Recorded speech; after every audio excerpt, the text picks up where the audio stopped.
Another one of his famous expressions is this: mitzvah gedola lihiot besimcha tamid. It is a great mitzvah to always be happy. These two ideas might seem contradictory. How can we always be happy and still recognize that our lives are a narrow bridge over a pit of fear? He gives the example of a circle of dancers who grab in someone on the periphery into the circle. Once we get pulled along, he teaches, our feelings get pulled along as well, and our sadness and gloom turn to joy. It is as if the emotions have no choice but to turn, because of the force the experience has upon us. It is as if our emotions have no choice but to turn, because of the force the experience has upon us.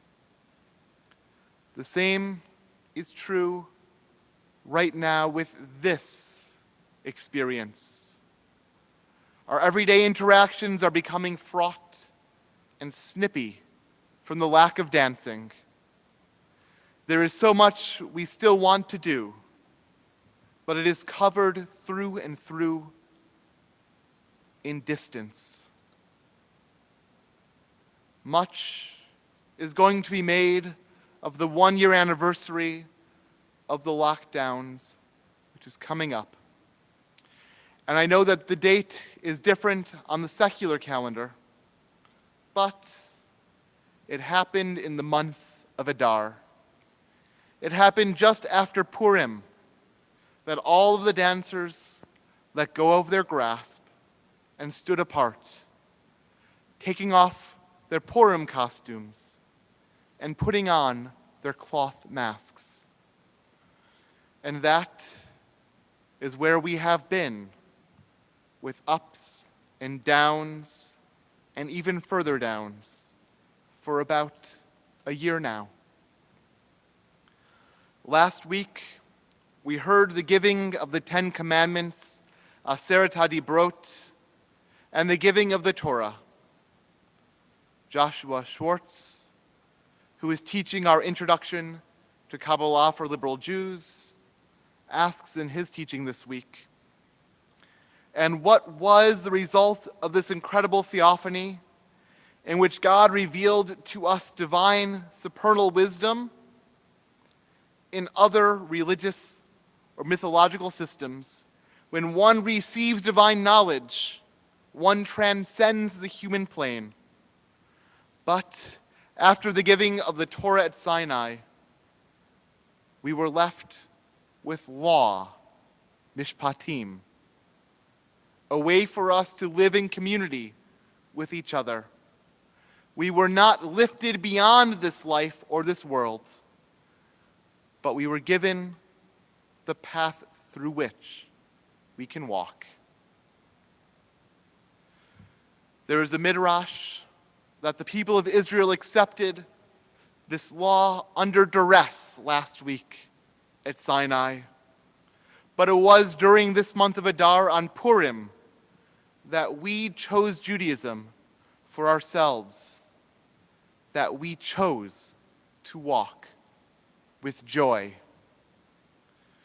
It says in our rabbinic literature, Bisha nichnas Adar marbin besimcha, when the new month of Adar comes, today, joy increases.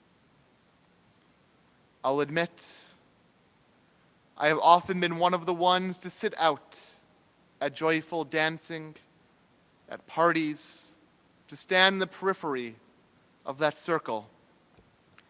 And I know that if I choose to join in, I can experience some of that joy. And I'll say it is okay to choose to sit out as well. And sometimes we feel it inside of ourselves. We feel the path to walk to simcha, to joy. Rabbi Nachman continued, "The sadness and sighing flee and run from joy.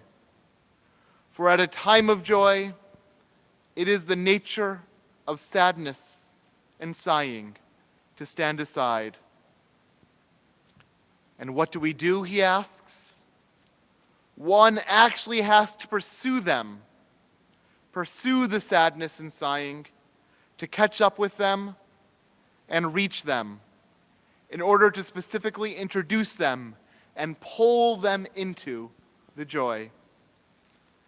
We have to pursue the sadness, the sighing.